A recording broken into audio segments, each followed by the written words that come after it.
வணக்கம். இன்றைய ஆன்மீக தகவலில் நம்ம விநாயக பெருமானை வழிபடுவதை பற்றி நம்ம பார்க்கலாங்க. அதாவது எந்த செயலை நம்ம துவங்கினாலும் முதல் கடவுளான விநாயக பெருமானை நம்ம தொழுதுட்டு தான் அந்த செயலை நம்ம ஆரம்பிக்கணும். வேண்டிய பிறகு தான் அந்த செயலை ஆரம்பிக்கணும். அப்போ தான் நமக்கு வெற்றி கிட்டும்.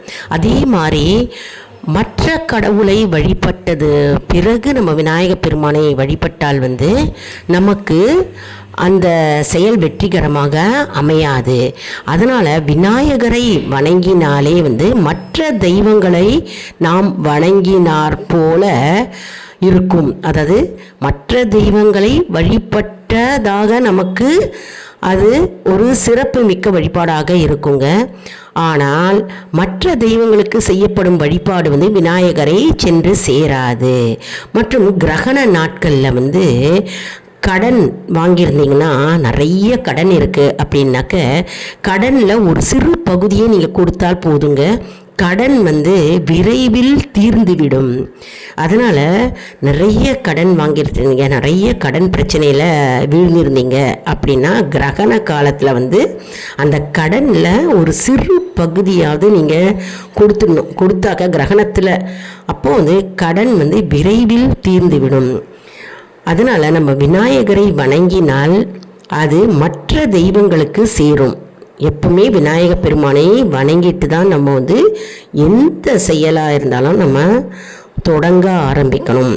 அதாவது வீடு கட்டினாலும் சரி, ஒரு கல்யாணம், ஒரு காது குத்தல், ஒரு கிரகப்பிரவேசம், ஒரு வளைகாப்பு சீமந்தம், மற்றும் ஒரு வேலையில் சேருவது, மற்றும் ஒரு இன்டர்வியூ போகிறது, எக்ஸாம் எழுதுவது, அது எதுவாக இருந்தாலும்ங்க முதல்ல நம்ம விநாயக பெருமானை வணங்கினாலே போதுங்க.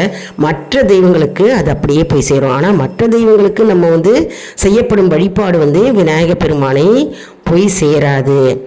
மிகவும் முக்கியமான தகவல்ங்க. நம்ம விநாயக பெருமானை வழிபடுவதின் அவசியம், முக்கியத்துவம் மற்றும் சிறப்பு பற்றி நம்ம தெரிஞ்சுக்கிட்டோம். மற்றும் கிரகணத்தில் நம்ம கடனில் பாதி கடன் கொடுத்தோம்னாக்க நமக்கு விரைவில் கடன் தீரும் அப்படின்ற நம்பிக்கை.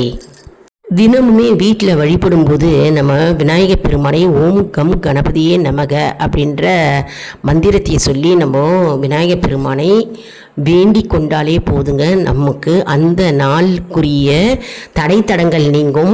மற்றும் எந்த செயலை நம்ம எடுத்து வச்சாலும் அது ஜெயம் உண்டாகும், வெற்றியே நமக்கு கிட்டும்.